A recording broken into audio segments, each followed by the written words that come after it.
Welcome to County Report This Week. I'm Sonya Burke. For teens in Montgomery County and the nation, studies show that early morning schedules can negatively impact a high schooler's sleep cycle. Montgomery County Public Schools is looking into possibly changing school start times. MCPS TV has the story.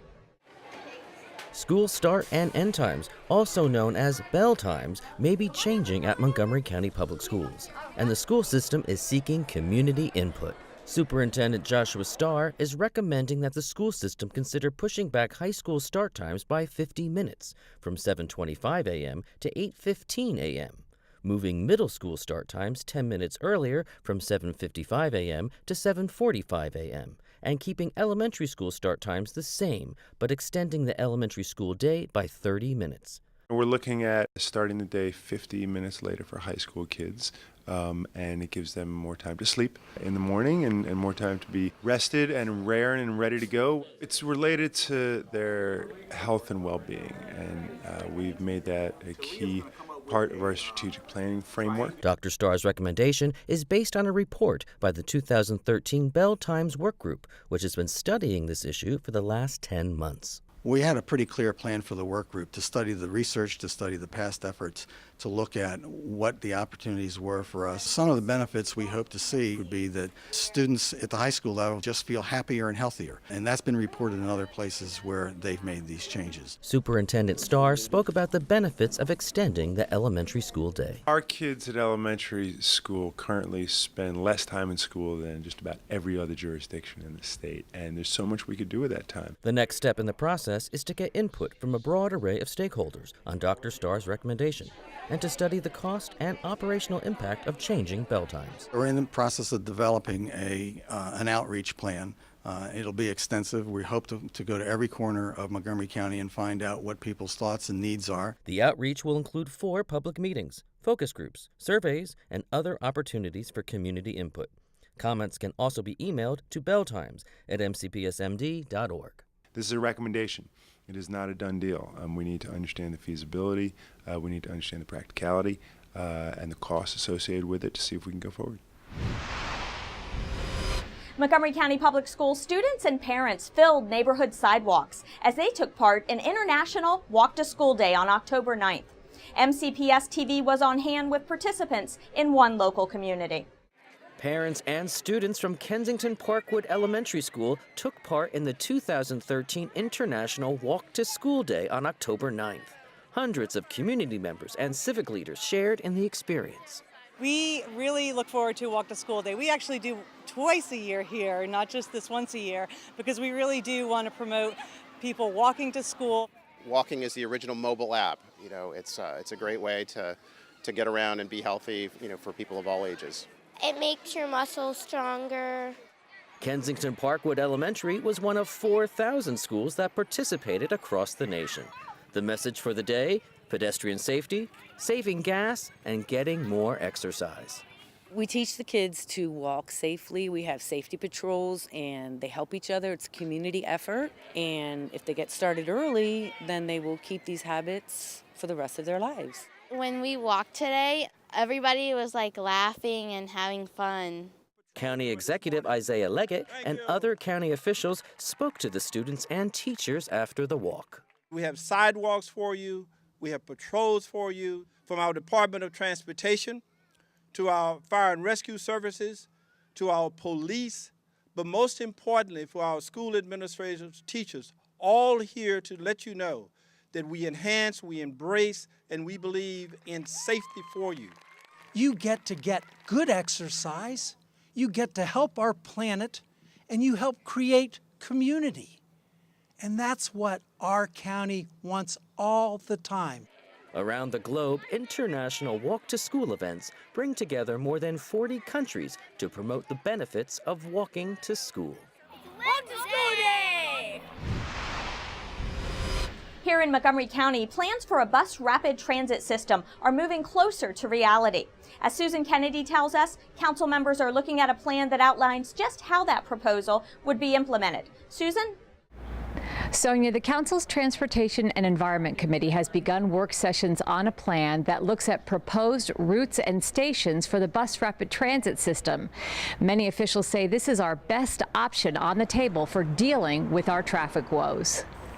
For a community that has suffered through decades of some of the worst traffic congestion in the nation, traffic that is projected to only get worse, not better, rapid transit is considered by our planners, the county executive, and the county executive's transit task force to be our most promising, cost-effective option.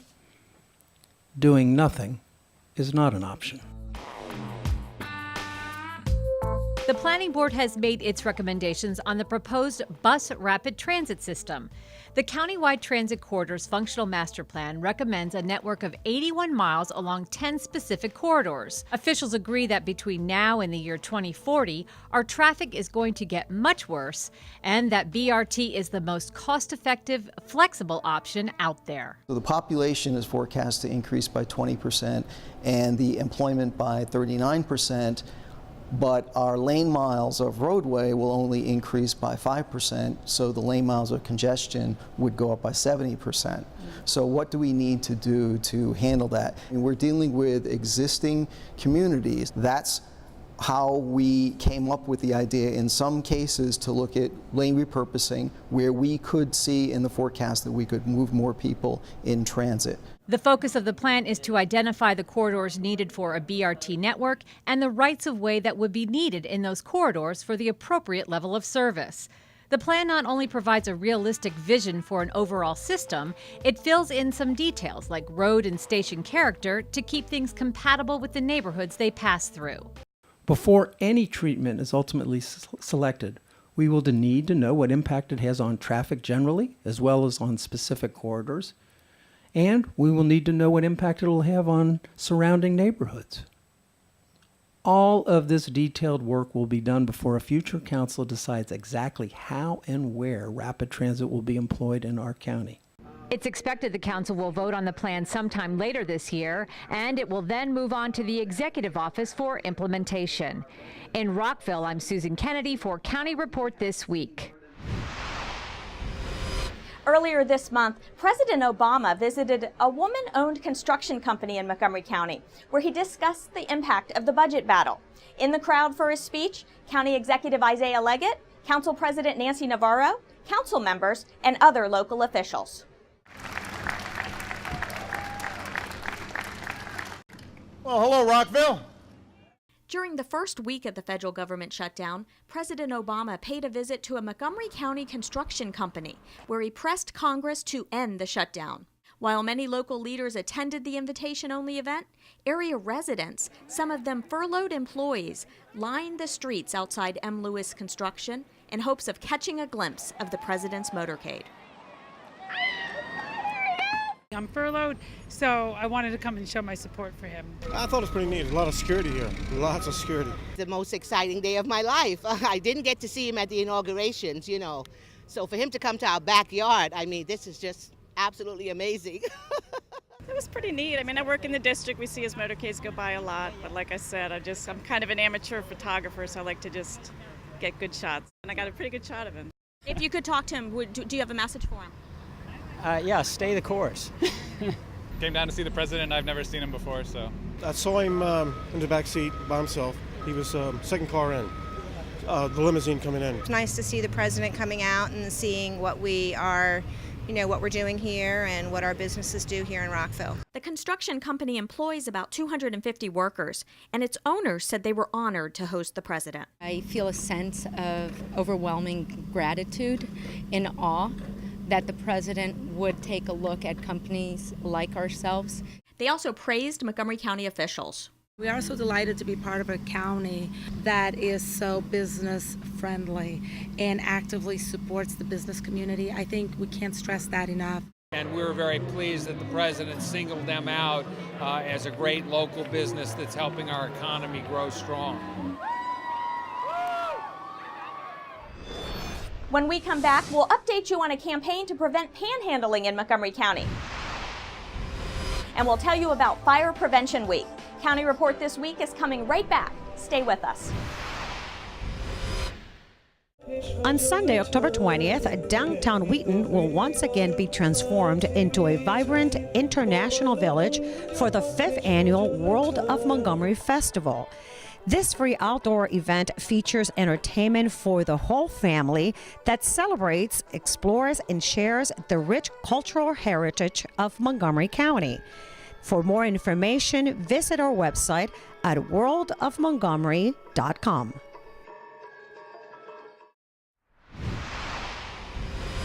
Welcome back to County Report This Week. I'm Sonya Burke. The county has launched a campaign in an effort to help provide resources and services to panhandlers. Residents throughout Montgomery County are asked to give a hand up, not a handout. Councilmember George Leventhal has been instrumental in advocating on this issue, and this week he was talking about this initiative on Montgomery Al Dia, the county's Spanish language radio show. Lorna Virgili joins us now with more. Sonia, the campaign Give a Hand Up and Not a Handout continues to be in force and ongoing countywide, which means that county officials are still asking motorists not to give money to panhandlers. Councilmember George Leventhal took on the Spanish language radio waves to reach out to the Hispanic community about the ongoing campaign to discourage motorists from giving money to panhandlers. Panhandling does not solve the problem. Panhandling makes the problem persist. We all have a conscience and we all want to help people in need. And the best way to do that is to text the word SHARE to the mobile phone number 80077. Giving money to people in the street doesn't really help the recipient, and it certainly doesn't help the community. So we're encouraging people to give, but we're encouraging people to give to organizations that really make a difference, and we've made it very easy for our residents to do that. Leventhal, along with County Executive Ike Leggett and social service providers, launched a campaign asking that contributions be directed to charities intended to help panhandlers with problems such as addiction, mental illness, hunger, homelessness, or unemployment. A $5 contribution when you send the text SHARE to the number 80077, $5 automatically will be received by the Community Foundation of Montgomery County, which will distribute it to organizations like Catholic Charities, the Montgomery County Coalition for the Homeless, Bethesda Cares, Manna Food Center, Interfaith Works, Shepherd's Table, and many others that provide direct help to people in need. Housing, clothing, medical care, these are the things that people need. We want these clients to come in from outside. We don't want them to be outside begging. That doesn't help them, and it's not good for the larger community. To direct a $5 donation to the Community Foundation of Montgomery County, text the word SHARE to 80077. In Wheaton, for County Report This Week, I'm Lorna Virgili. National Fire Prevention Week is observed from October 6th through the 12th. From a new state law in effect to what can be done to prevent a fire in your home throughout the year, Rockville 11's Jennifer Lixay joins us now with more. I'm Rockville 11's Jennifer Lixay, and we're here today at One Rockville Home with Aaron Smith of the City Fire Marshal's Office to find out what you need to know about the new Maryland smoke alarm law. The leading cause of a smoke alarm failing to operate is that the battery's been removed. The second leading cause of a smoke alarm failing to operate is that the battery's dead. Thanks to a new Maryland state law, those batteries will now stay in place to notify homeowners and their families in the event of a fire. These long life batteries are sealed into the smoke alarm unit such that you can't remove them, you can't affect them beyond the life of the battery. So you've got a much more reliable product that's far more likely to serve the mission it's designed to do. And when you accidentally set off the alarm, you don't have to worry about removing the batteries to quiet the device. Most smoke alarms manufactured after about 2009 have a hush feature, and what this does is this silences the smoke alarm for a finite period of time so that when you've burnt toast or bacon or steaks or what have you, the smoke alarm is not going to create a nuisance for you. But at the same time, you're not able to disable the device, rendering your family in danger. While National Fire Prevention Week is observed in October, Smith wants to remind residents to keep your home safe from fire loss throughout the year. In line with this year's Fire Prevention Week, the National Fire Protection Association is focusing on cooking safety. One of the bigger causes of home fires is cooking, and the biggest thing that happens is we begin cooking and then we get distracted by something else, our iPads, our phones, our televisions, kids running around the house, what have you, and we forget that we're cooking. So when you're cooking, cook. Residents should remember to replace their alarms 10 years from the date of manufacture, which can be found on the alarm itself. If no date is present, the device should be considered as being manufactured more than 10 years ago.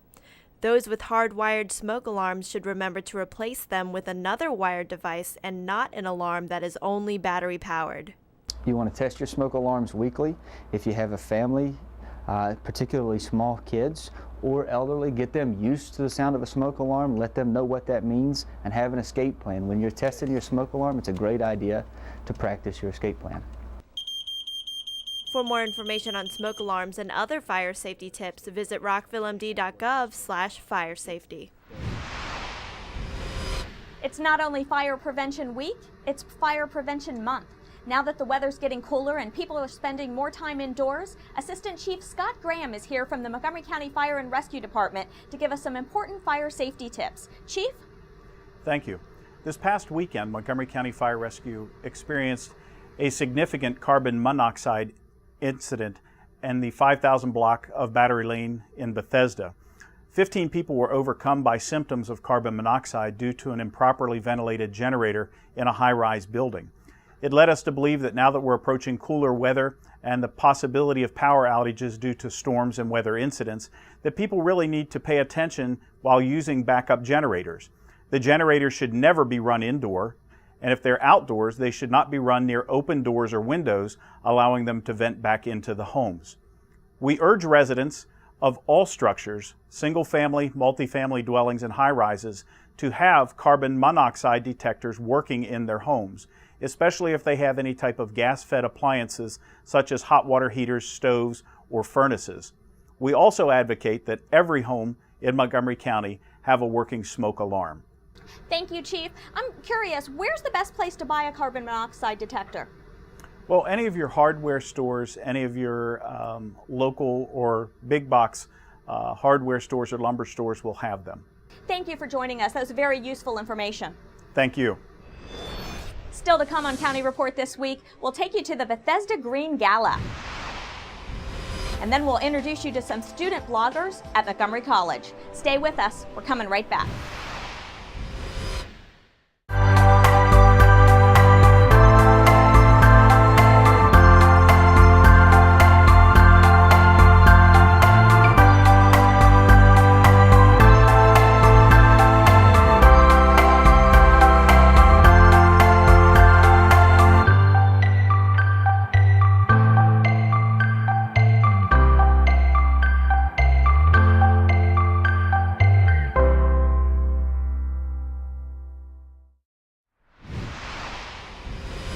Welcome back to County Report this week. I'm Sonya Burke.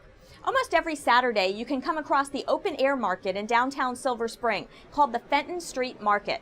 On a recent Saturday, the market partnered with Silver Spring Green to celebrate the second annual Silver Spring Green Fest. With the Green Fest, and particularly in collaboration with Silver Spring Green, the urban district of the Silver Spring regional area here in downtown, we worked to place these recycling bins throughout downtown, and that's been met with a huge success. We introduced them here on the plaza, and it's that type of happenstance relationship building that occurs when groups like Silver Spring Green and the urban district and the other agencies work together to make something as, quote, simple yet very complicated recycling bins to be introduced in downtown Silver Spring.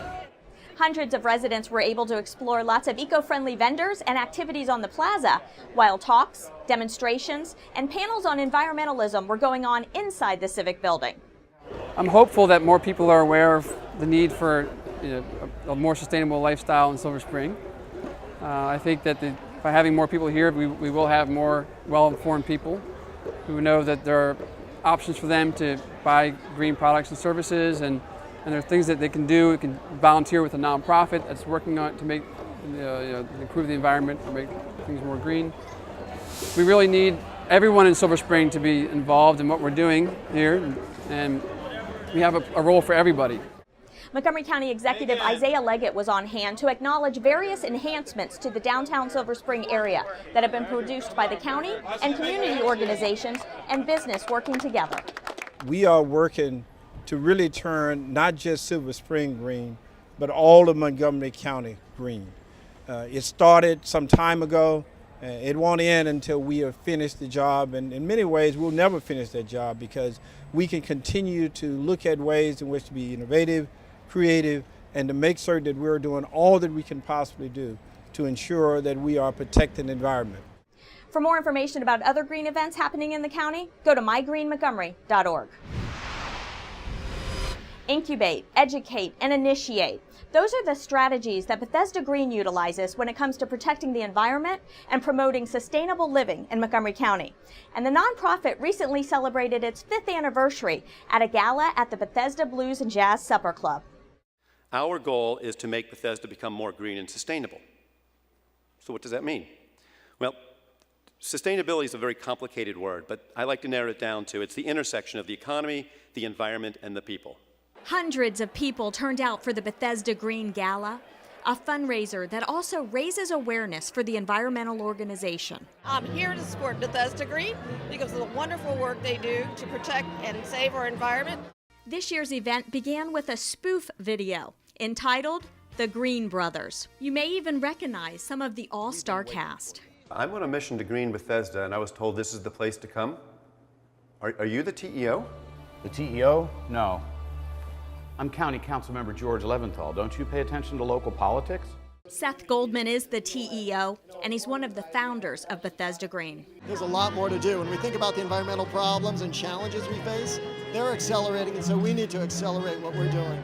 It's that future vision that supporters said is making a difference locally and nationally.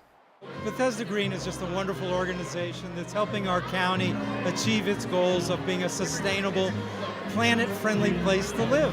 I think if anywhere is going to lead, any community is going to lead the environmental movement in this country or be one of the leaders, it needs to be and it should be Bethesda, given how educated and how worldly people are. It's bringing together every aspect of our county, the business leaders, it's educating people, it's making our community a showcase for the rest of the United States, and I think that's really important. This year's gala also featured the 2013 Bethesda Magazine Green Awards, honoring local people and organizations leading the fight to protect the environment. For more information about Bethesda Green, visit its website at bethesdagreen.org. The semester is in full swing at Montgomery College, and 6 students are getting paid to blog about their unedited life at the college. Danielle Stetsky reports. Sarah Krajcik is a freshman at Montgomery College and wants to be admitted into the Diagnostic Medical Sonography program. She believes in working hard to achieve her goals. She recently applied to become a student blogger and was thrilled when she was selected. As far as blogging goes, I really like it and I look forward to it actually. I was afraid that I would start to feel like a job the further I got into it, but I get excited on Tuesdays when I blog. Every August, the students have the opportunity to apply for the Student Blogger program for the upcoming academic school year. The program is very competitive and receives at least 100 applications each year. The students who wish to become bloggers have to write a short essay and explain why they want to be student bloggers. The best 10 will be chosen to come in and do an interview, but only 6 will become student bloggers. The program is a weekly blog that gives Montgomery College students the ability to share their unique college experiences. Usually the students are those that have a passion for writing or who wish to share in their unique college experiences in some way. They're able to talk about events, clubs, academics, field trips, and even things of a personal nature. The Student Blogger program started in 2010, and it has become very popular. We also encourage the students to mention it on their own Facebook page. It increases readership, and I have to say there's a great following. There's approximately 5,000 to 6,000 blogger hits, every month. The bloggers receive a $10 per blog stipend, and they blog 14 times per semester. definitely doesn't hurt. I would do it without it, honestly, but if I'm traveling about an hour each way to get to campus, so it definitely helps with the gas costs and everything like that. If you'd like to read the student blogs, go to montgomerycollege.edu and look on the left side of the page for the banner Read the Student Blogs. For County Report this week, in Rockville, I'm Danielle Stesky.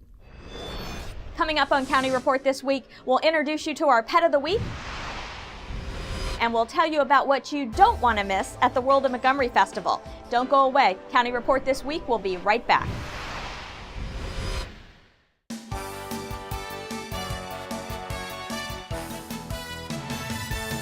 Montgomery College and Discovery Communications are presenting a series of panel discussions to assist students with career choices. The first event, November 15th in the Cultural Arts Center on MC's Tacoma Park Silver Spring campus, focuses on careers in the digital media field. Admission is free. The MC men's soccer team is on a roll and currently ranked number 4 in the nation with a 12-1 record. They boast the nation's highest scoring offense, averaging over 6 goals a game while allowing just 1 goal a match. Check out their schedule online and make plans to see them in action soon. MC basketball is about ready to start, and to kick off the season, the Raptors are holding 2 Midnight Madness celebrations, October 17th on the Germantown campus and October 24th on the Rockville campus. There'll be games, giveaways, and a chance to meet the team.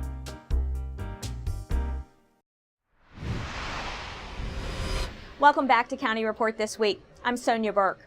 The Montgomery County Council will hold a second public hearing on proposed changes to the county's zoning law at 7:30 p.m. on November 12th and on November 14th. The zoning law has not been comprehensively updated since 1977, and the County Planning Board has suggested changes to the law. The Council is considering those changes and the recommendation of a Council committee. You can find information about the proposed new law and the proposed new zoning map online at zoningmontgomery.org. Those interested in testifying at the public hearing next month should call 240-777-7803 by 5 p.m. on November 11th.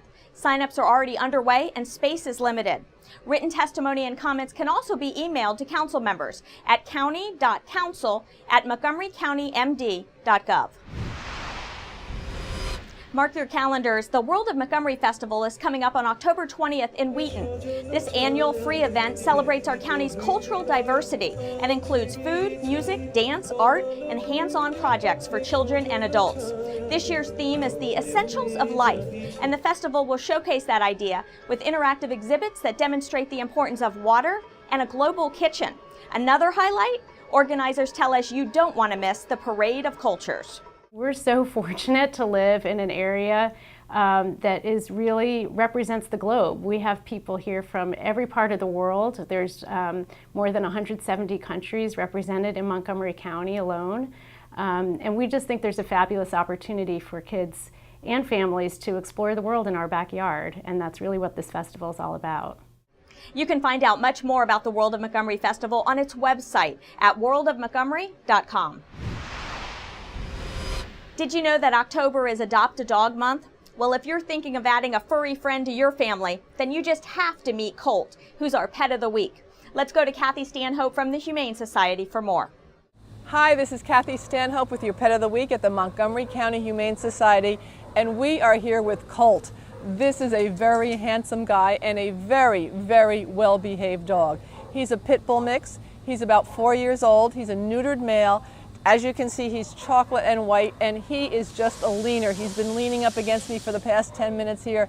He's a sweet, sweet dog. He's well behaved. He likes to ride in the car. He does several tricks, and he's very anxious to learn some more, and he needs someone like you to come down and teach him the tricks, take him home, because he's desperate for a permanent home. He really is a great, nice dog. He likes people and dogs. He's well behaved, as I've said before, so we're really looking for a home for him. Can you please consider giving him a home? Give us a call at 240-773-5967 or visit Colt and all of his friends on the web at mchumane.org. And remember, we're always desperate for towels, blankets. The cold weather's coming in. We like to keep our animals warm. If you have anything that you can donate, we'd really appreciate it. Well, that does it for this edition of County Report this week. Remember, we want to hear from you, and we invite you to join the opinion forum at engage.montgomerycountymd.gov. We also want you to like us on Facebook. Join us again at this time every week for a look at what's going on inside Montgomery County. I'm Sonya Burke. Thank you for watching.